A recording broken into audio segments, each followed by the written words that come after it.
Well, we're back to this. I'm slowly becoming the Fire Emblem tier list YouTube guy. But you know what? No one's offered me a better solution yet, so let's just get right to it.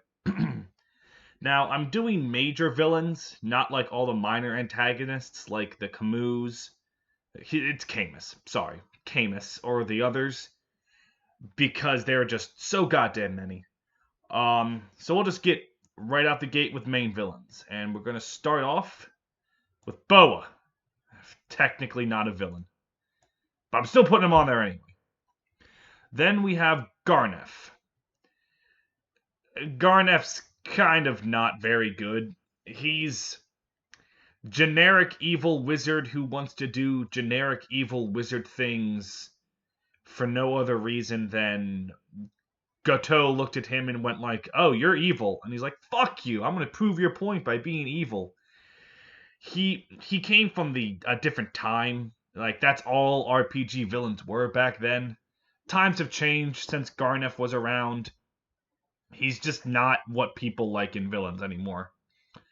Conversely, though, Medeus. I actually really like Medeus. He's again, I believe I said my old man list. He's not the most original concept. The idea of some long-living being seeing humanity be a shit and then growing cold to it isn't original, but it's good in my opinion. So his motive's good. He's a dragon, which is cool. Dragons are fucking cool. And while Garnef using him isn't that interesting, Medeus's overall desire is interesting. His backstory's solid.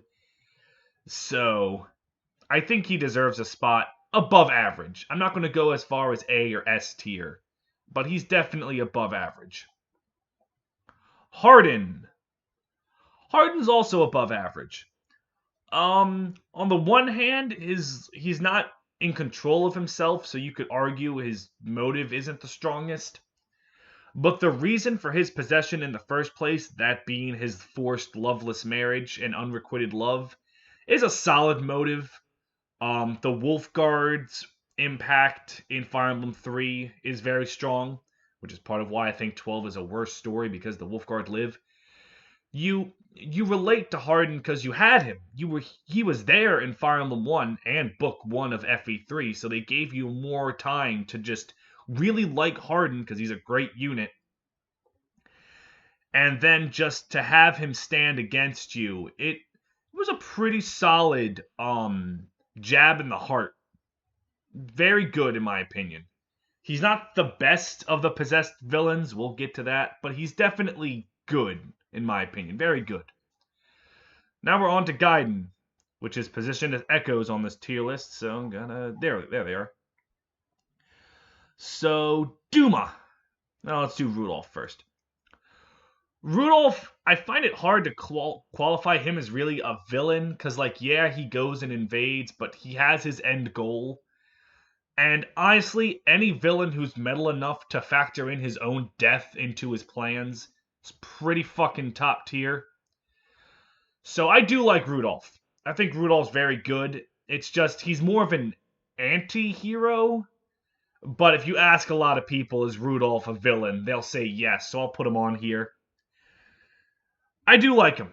He has a cool design, cool motive, cool everything. He's good in my book. This is going to surprise a lot of people where I put Jedha. I think Jedha is genuinely one of the most underrated villains in the franchise because everyone looks at him and goes, "Ah, evil blue man." He's not. He's just over religious to Duma. And that wasn't a problem like 1,000 years before the game began. The problem is Duma's become so corrupted and no longer himself. Jedha is serving a mad god. He doesn't He's not trying to take over the world or ruin it or anything. He's genuinely trying to better the world through Duma's will. He just doesn't realize that Duma's will has corrupted beyond the point of salvation. He's the perfect foil for Celica and Mila, because Celica's over religious to Mila. Celica believes there is no other way than Mila. The difference is, Celica learns. She forges her own path beyond Mila to the point where in her epilogue she is believed to be her reincarnation. because the whole theme of Echoes, she created her own destiny. Jedha clung to Duma to his dying breath. His death quote is literally a cry for Duma. He is a fantastic foil and a great, theme of the dangers of over fanaticism in religion. And everyone's like, oh, he corrupted his daughters. They did that willingly. That's just what Dumans do. They all believe that becoming a witch and falling to Duma's will is a good thing. Jedha just doesn't see his god as mad. And that's a really cool, really interesting angle for Fire Emblem to take. Because, yeah, it's haha evil church, which really isn't even that much of a Fire Emblem trend. That's only really done in Tellius and Echoes, and now Three Houses. It's more of a JRPG in general trend, and the first time Fire Emblem did it, I think Jedha was really good. I will defend Jedha to my dying grave. I think he is a fantastic villain, fantastic foil, and gets a lot of shit just because he's blue. Y'all fucking hate Smurfs, and I'm not gonna stand for that. Alright, time to Duma taxes. He's, again, good. The idea that a will and desire that was once strong can eventually go into corruption is, again, not an original idea. But it's not about being original, it's about doing it well. And the contrast between Duma and Mila is very good. The oppositions of rigidness and kindness, what those ideals will eventually give way to. It's interesting. It's done well in the contrast between Alm and Celica, in Gaiden at least. Duma is very good.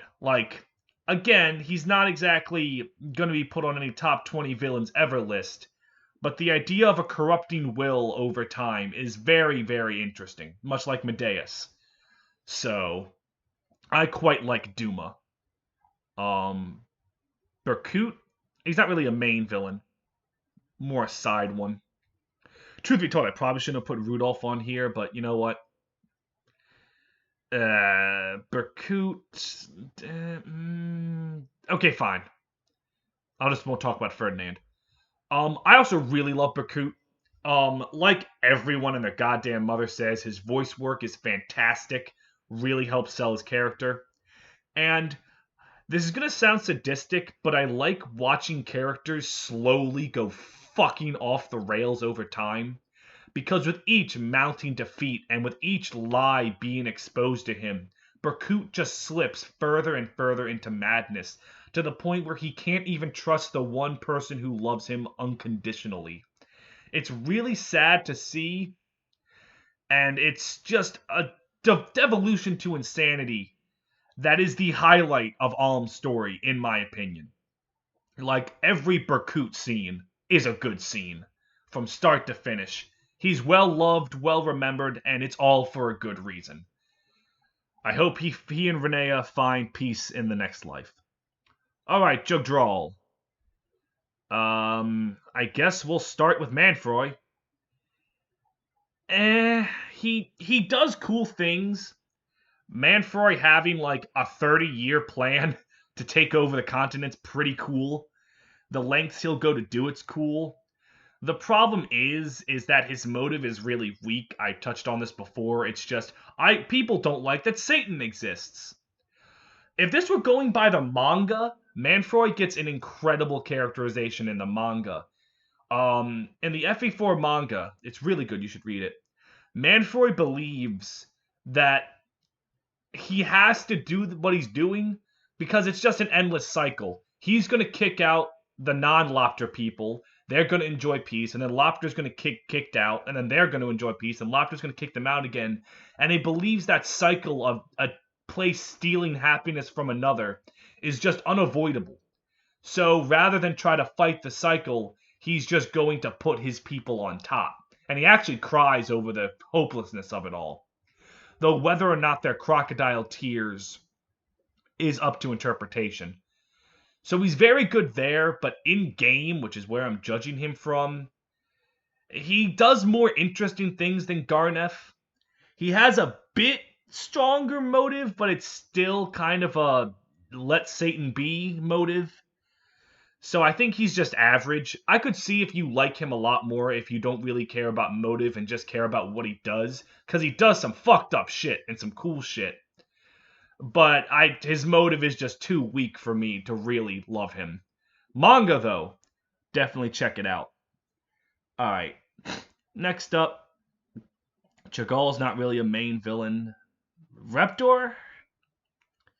I mean, there's a problem when Reptor's a major villain in Gen 1 and no one really talks about him. I mean, I don't know if I should even count him, but he's there and he's going to stay there. Just a noble who wants power. He's part of Arvis's great political machinations. He's a driving force behind Gen 1's conflict, but he's really just a puppet by Arvis, and not even an interesting puppet at that. Speaking of, is there anyone else in Gen 1 who's a major player? Travant? I'll cover Travant for Gen 2, because he does... no. Everyone fucking loves Arvis for a reason. He's fucking an amazing villain. Solid motive, solid backstory, incredible actions. Almost justifiable. I honestly think Arvis isn't nearly as, more of an anti-hero than a villain. You think, oh, but he slaughtered Sigurd's army. It was a time of war, a turbulent time. He had to slaughter a army.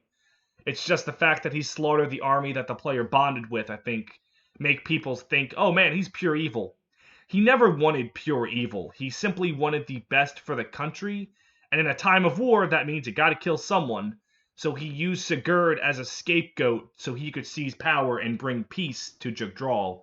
And it worked for a few decades. It's just Arvis, tragically, his methods caught up to him, and he thought he had Manfroy under his thumb the whole time, but he was the puppet, not the puppeteer. And it comes back to bite him. And he kind of knows that. He tries to fight against Manfroy and Julius, but he just doesn't. He can't. By the time he realizes he's made a mistake, it's too late to undo what he's done. But you have to remember, for about 15 years, he won. It worked. He saved Jagdral and led to an era of peace. 15 years isn't really an era. He led to 15 or so years of peace. So I think Arvis is very good. He deserves the love he gets. And he's great. Not much else one can say. Other major villain. Do they not have... Gen 2 Travant. Hey, Travant's main thing that's interesting is you can interpret him as two wildly separate characters. Travant A. He's a bloodthirsty mercenary who is simply going to slaughter anyone and anything to get Thracia the way he wants it to be. And then, after murdering Quan and Ethelyn, he takes the baby Altenna and grooms her to be his own gay bulk user so that he can take control over the continent. But he realizes that's not gonna work, so he just fucking gives up and goes to fight. Travant B. A tragic soul who was born into shithole Thracia with mountains for farms, decides that he's going to better the life of his people by any means necessary, but after killing Quan and Ethelyn, he sees an innocent baby there and decides that he's not going to degrade himself to the point of killing a child. And when his sins finally catch up to him, he decides it's time to just end it all, leaves Thracia in the fate of his son, and goes out for one final battle. Both Travants are accurate. The game characterizes him in a way that it could be either or. And that takes some very solid writing to be able to pull that off. I think Travant's more of a B, he's sympathetic, but the fact that I'm not even sure is a testament to how well of a villain he's written. I think he's very good, very good. He's good in the manga as well. They take it hardcore B, he is very sympathetic. But yeah, so very good. Julius, right? I think he's the last major villain. I fucking hate Julius. I think he's one of my top 5 least favorite characters in the series in general. It's just, he's such a poorly done character. We're supposed to feel sorry for him because he was mind controlled and possessed, but we're given no reason to give a shit. He's just a puppet of Lopter until the end, and then after he dies, Julia's like, oh, but he was a good brother once in the past. Like, we don't see that. The only time we see Julius do something of his own mind and free will is in Thracia 776, where he goes out to get Reinhardt killed because Julius is having jealous delusions of Reinhardt and Ishtar's relationship. If you've only seen it through Heroes, you might think Ishtar and Reinhardt are a thing. They're not. Reinhardt's just her knight. It's literally just Julius's jealous delusions that Reinhardt is trying to sleep with Ishtar. And that's supposed to be sympathetic? We're supposed to give a shit about that guy when that's what he does? I cannot give a shit about Julius. And because of that, I can't give a shit about Ishtar because I can't understand why she would love someone so clearly fucked in the head. Like, he just fucks up so much of the plot and story and characters that, in my opinion, Fire Emblem 4's quality of its story dies with Arvis. That is what I'm going to say. Once Arvis is dead, Julius is not a good enough character to hold up the story as the villain. I can't fucking stand him. He's garbage. And that's the hot take of today. Anyways, we're on to Fire Emblem 5. Anyone else? Ero? No, not really. Hilda? Not. Ishtar? Not really major enough. We'll go on to Thracia, where, excuse me, we have Raedric. I fucking love Raedric. He doesn't, it's weird, because he doesn't have what I normally like in a villain, and that's strong motive and backstory. He's literally just a baron that wants more power. But he is such a fucking cunt that every second he's on screen, you want to punch this man's face in. He's only around during the Manster escape arc, and then he disappears from the plot for a while, but just those 7 or so chapters from the beginning of the game to the end of the Manster escape arc, it's just so good. The way he is in the Colosseum with Avail and Marietta, the way he is just everywhere. He's such a slimy piece of shit. And with the new Thracia translation really giving his lines justice, he nails the piece of shit villain very well, like more than anyone else in Fire Emblem has. Like, I hate this dick, but I love to see him. Raedric is so fucking enjoyable. Which is an awful shame. Veld is Veld. He's not as terrible as Julius. He's just kind of bad. He's just a bishop in the Lopter cult, and that's it. He's one of the few final bosses that isn't a dragon, but that's about all you get. And Veld's boring. Alright. So on to FE6. I'm not going to count the dragon generals, so Murdoch, Brunya, and Narcian don't quite have enough to say main villain. So I'm just going to go for Zephiel and Idun. Or Zelgius. No, Zephiel, I was right. Zephiel is one of my favorites, and one that warms up to me more and more. A troubled youth trying to be loved by his father, only to be greeted with hatred again and again to the point where he says, fuck humanity, might sound a little extreme, but FE6 shows a lot of the cases that a lot of people are fucking pieces of shit. Like, the Sakaean clan stab each other in the back as soon as he shows up. The Ilian Pegasus Knights stab each other in the back when he shows up.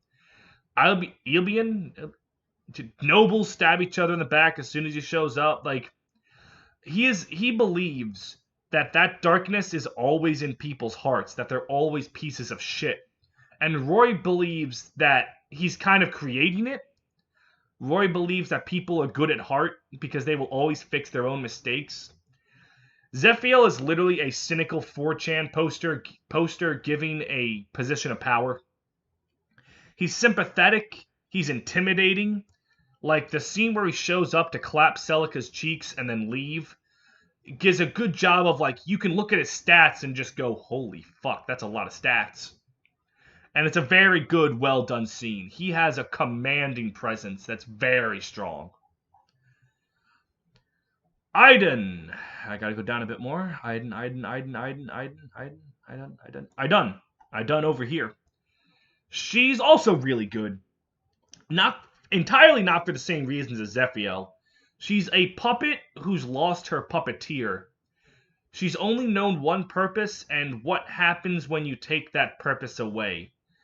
It's very sympathetic, like, you feel bad for this poor girl a lot. To the point where I really don't know if I could call her a villain. She's an antagonist. So I think she's very, very good. Like, you feel so sad for a being whose mind was twisted and corrupted for nothing but war, and you just want to see her happy again. And thankfully, the epilogue of FE6 does have her chuckling at Faye's pain, which,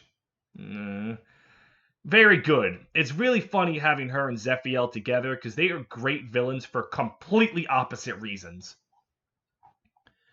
Now we're on to FE7, where its main players, it's really just Nurgle and I guess Lugdren, because he is the main villain of the first third of the game. Where is Lugdren? Does this tier list even fucking have Lugdren on it? There he is. He wants power. He's also racist. He's like these two. He just wants power. Nothing complex about him. He serves his purpose for the first third, never talked about again, and that's all you need from him. Now Nurgle. Nurgle, you're Kashuna. Nurgle. I'm gonna give a hot take here. Nurgle would be loved as one of the best main villains on the same tier of Arvis and Leon if you could fucking learn what his backstory is. I'll just go into his backstory to start. Nurgle worked with Athos and just studied. He found Nabata, the city of dragons, and fell in love with the dragon. However, she had to be sealed behind Dragon's Gate, and Nurgle wanted to open it so he could get to his wife again, and so that he could be reunited and his family of him, his wife, Ninian, and Nils could all be a happy family again. However, something that stated very good world building in Ilb, I don't know how the fuck you pronounce it. Dark magic naturally corrupts the mind. Canis goes into this, Nine goes into this. The magic is the most powerful, but it slowly will corrupt your mind to insanity. As Nurgle got more and more power to be able to open the gate, his mind slowly started to lose him. So now, all he could remember was that he wanted to open the Dragon's Gate. He could not remember why or for who, he just remembered, I have to open that gate. And it isn't until his dying breath that he starts to remember why he wanted Quintessence in the first place, to open the gate for his wife. Problem, that's told in a Hector paralogue that you have to get Nils to level 7 in Lyn mode for no goddamn reason. And then you have to complete 17x already just to unlock it in Hector mode exclusively, which a lot of people don't play because they've already beaten Eliwood mode. They don't want to beat the game again. Not everyone wants to. So and it's a translation error. His dying breath, he's supposed to say Anir, the name of his wife, and instead he says Quintessence again. So translation errors and really fucking hard to get Gaiden chapters just make it impossible for an average player to know what the fuck Nurgle's about. And that's a crying shame because he's a very good villain. Fuck Fire Emblem 7 Gates, by God. Alright, Sacred Stones. It has one villain, really. All the other ones are the minor antagonists. There's one main villain, and that's Leon. And I'm gonna add row above, and I'm doing this. He deserves it, because he's literally my favorite character in the series. I could go off for hours about Leon. He wants to fuck Erica. Very relatable, understandable motive. In all seriousness, He is a very meek young man. He suffers from incredible self-confidence issues because Emperor Vergard is one of the most beloved kings ever in Grotto's history. And then there's Ephraim, who is this sort of, on the outset, pinnacle of perfection. He's the suave, cool guy. And that's just a front. But Leon doesn't know that. Leon thinks he has to be up to Vergard and Ephraim's level of skill and perfection. So he tries to tap into the Darkstone, the soul of the Demon King. And the thing is, even just studying the energies around it, he's able to make a healing spell to save people who should be dead. Like they're stating in game, there's a little girl who was dying, going to die, and the power of the Darkstone saved her. But Vergard was like, don't go too close to Satan. And then Vergard dies, and Leon has to take over as king. And he does not believe that he can. Like, he doesn't think he's capable. His self-confidence is so low that he thinks the only way he can become a great king is through fully going into the Demon King's power. He's not ready to rule in his mind, so he tries to bring Vergard back. And then the whole bullshit with the Demon King happens, and y'all know how that goes. Very strong story. The supports with Noel also helped flesh Leon out. Leon was actually very upset because dark magic in the lore of Magvel is sort of looked down upon as the evil magic. So Leon had to deal with that preconception. Leon had to deal with the big thing. He saw an earthquake that would rip Grotto in half. Maybe literally. That might literally be what it does. So he desperately needed power. He desperately needed someone to guide him. And that just led to his own defeat. He had no faith in himself. And he serves a very strong parallel to the twins, because when Leon learned his father was dead, he succumbed to depression and grief and just did something really stupid. Erica, when she learned that Fedor was dead, stood strong, knew exactly what she needed to do, and kept going forward. It's a great parallel. There's so much I could go into with Leon, but he's often, along with Arvis, considered one of the best villains in the franchise. In Choose Your Legends, the very first one, I believe he was the most popular main villain voted. The Black Knight had more than him, but in terms of the main villains, Leon was the most popular. And there's a reason. Like, he is a very, very good villain. I love him to death, and I always will. He or Erica, they flip-flop for who's my absolute favorite in the franchise, but I do not know if they're going to be topped by anyone anytime soon. Fire Emblem 9. Ashnard, who's really the only main villain for this one. He's also really good. The problem is first of all, his design and appearance just commands a fucking presence. Like, Ashnard is intimidating. He is menacing. Also, his theme song very helps with this. Every scene he's in, you're like, fuck, it's Ashnard. His motive is also fairly alright. Dayan is a place where if you're strong, you can, like, succeed. And Ashnard thinks the entire world should be like that. He thinks if you are strong, you should seek the benefits of your own power. He's like Aaron Ryan, except instead of making Rapture and Bioshock, he just fucking tries to awaken a mad god. I believe his quote is literally, he just wants human and Lagoo to not matter. He believes the strong should be able to do what they want, and that's peace to him. Because if the strong are on top, the weak will subjugate to their will, and if you don't like it, just become strong. That is peace to him. And it's kind of accurate in a sick, twisted, demented way. He's good. It's just that his motive is hidden behind a battle conversation with fucking Rayson. What's with Fire Emblem main villains and having their motives obscured by really, really stupid things?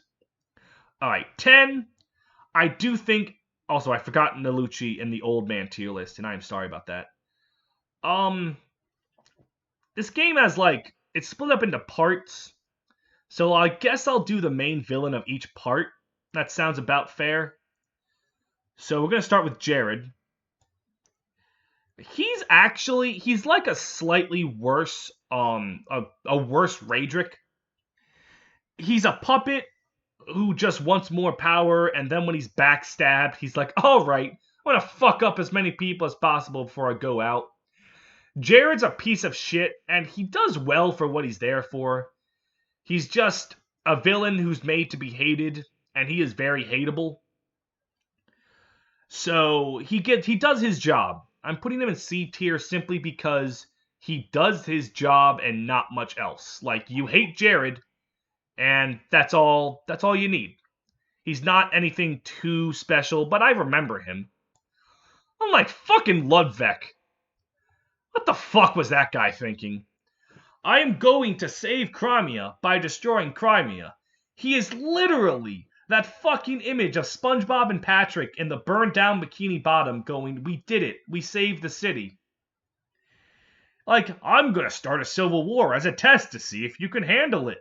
Because what if a civil war happens? Ludwig, you fucking dense dumbass. Part 2's garbage. Alright. Part 3's main villain, I guess, would be Lakaim. He's also pretty bad, but I don't know. I don't like Radiant Dawn's writing at all. Like, they're trying to tell a story of a war from multiple sides, and then everything's Lakaim's fucking fault with dumbass blood contracts.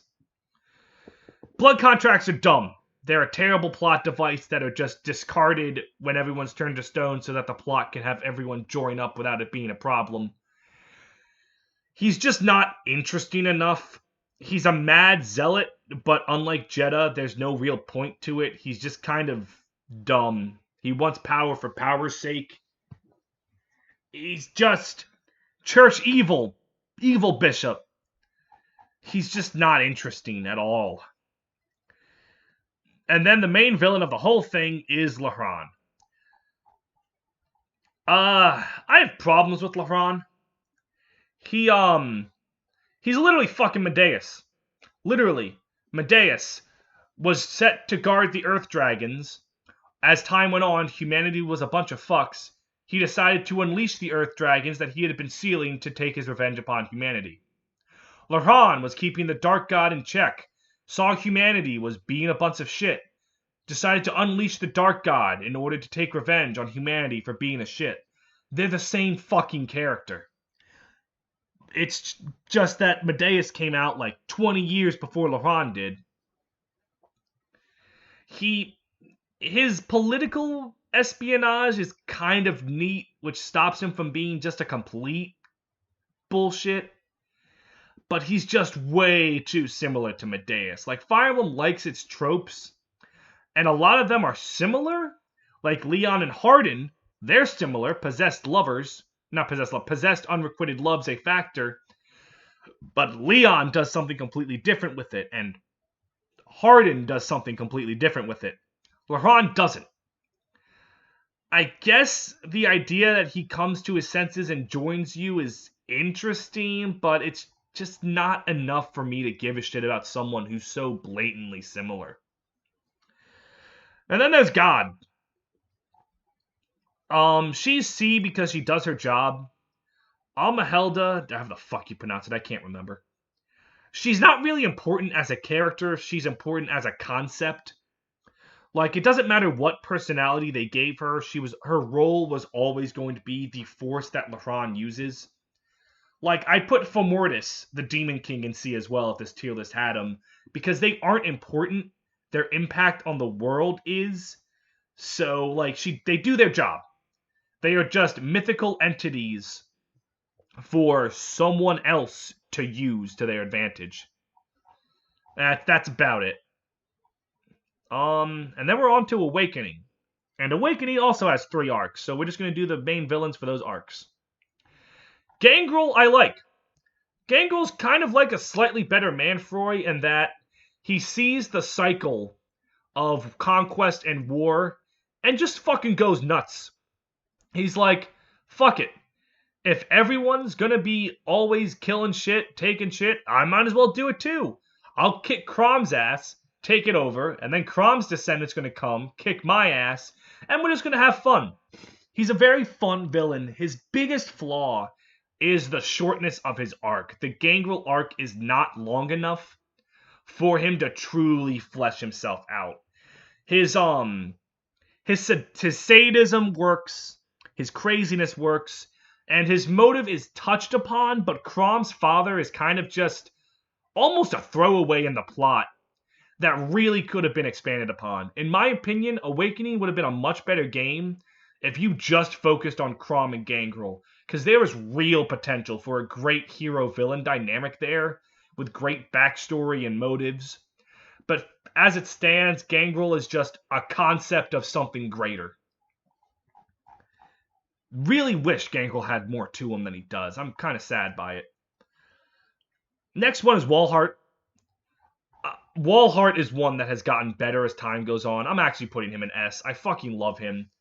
I touched upon this in the Old Man tier list. The idea that he has taken the corrupted ideals of Celica and Alm, that mankind can control their own destiny, and it's corrupted to, if mankind all serves under the banner of fearing one kingdom, then that is peace. Walhart truly, he's just so lost in his motive of the sword or the knee that he just doesn't see any other way. And if you beat him, you still kind of prove him right, because you are the stronger man taking down the other and proving your ideal is stronger. He's just such a good villain. And again, the length of his arc is a problem, because Walhart literally has nothing to do with anything in the first third of the game. And then he just shows up because Varian's like, hey, we're late. We're all fucked if we don't do something. My favorite thing about Walhart, though, is Exilus. Exilus is a pretty fucking boring villain, too. He's just, haha, power, I'm fat. But the fact that Walhart knows Exilus is trying to stab him in the back, and he keeps him around and compares him to a jester, that is one of the most fucking badass things a villain has ever done in Fire Emblem, and in villains in general, that it always has stuck with me. Hey, kids, I'm gonna hit you with something surprising.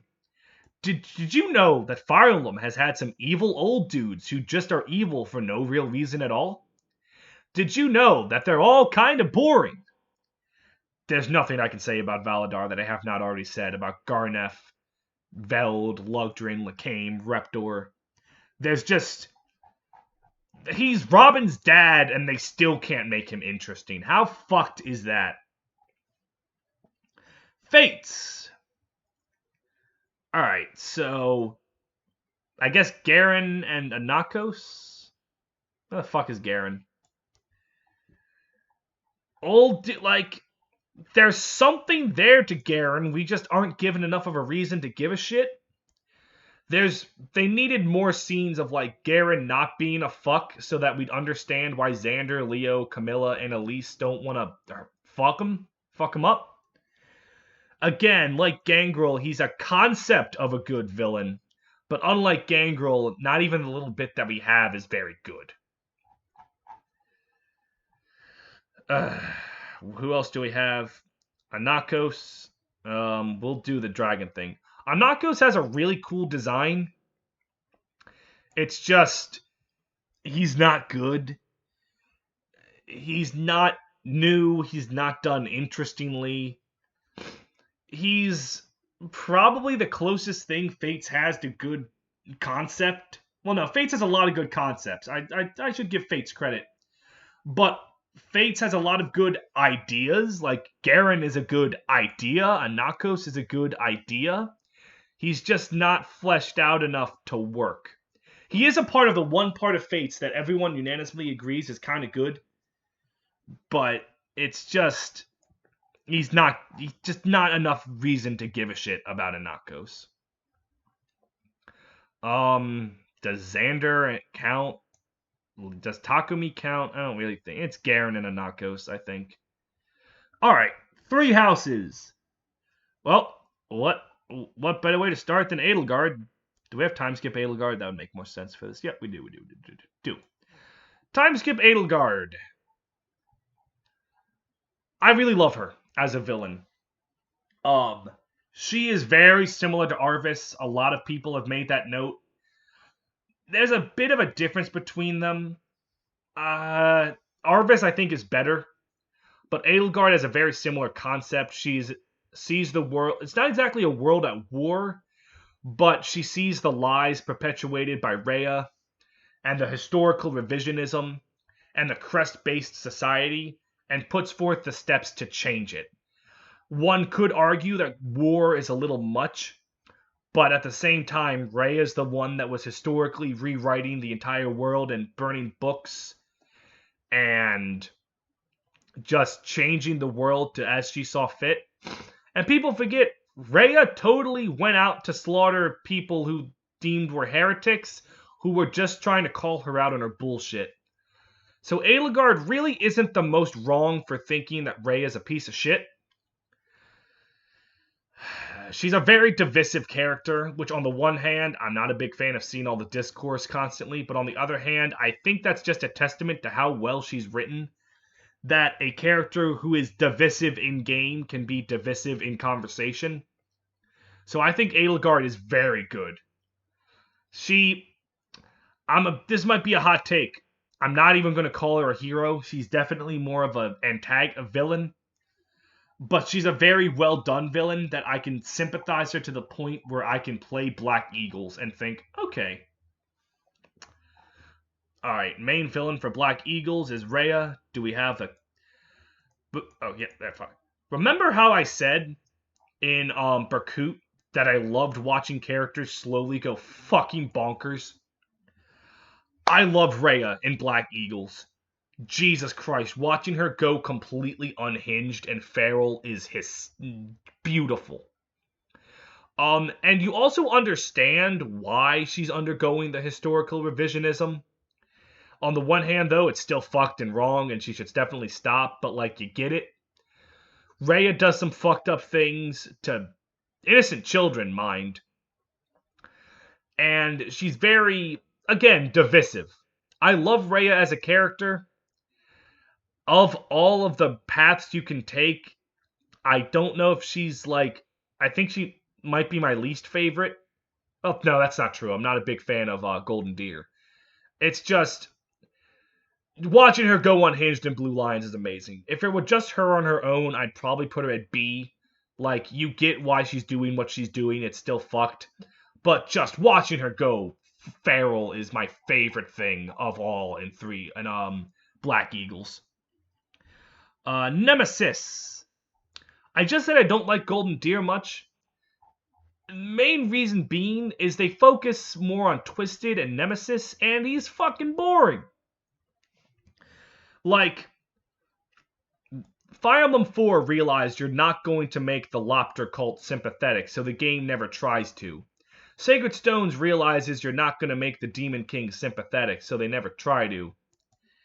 They give Nemesis an alright backstory, but at the end of the day, he's still kind of just evil old dude. Like, he's marginally better than the other evil old dudes.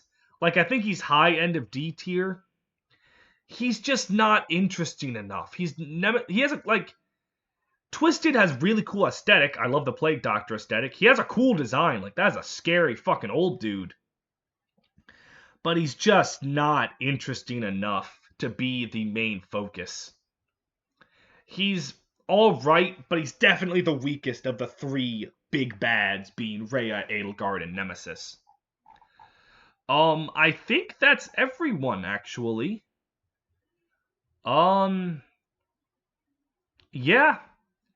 I think that's Dimitri. Dimitri's not really the villain of Black Eagles. That's Rhea, so I'm not really going to count him. Yeah, I think that's everyone who's major. I probably forgot someone. Or you think someone's more plot important or less plot important. Like, you might not think Lugdrin should count. But this is it. Overall, Fire Emblem has some very good villains. Like, you'll look when you... Oh, fuck! Grima! Ah, there we go. I did not forget Grima. Is he even on... here? He is not. Maybe if I have all the extras. Oh wait, I believe this is Duma's dragon form, but we're gonna use it in place of Grima. He's all right. The fact that he is you and you are him, I am thou, thou art I, the true power, the persona, that's neat.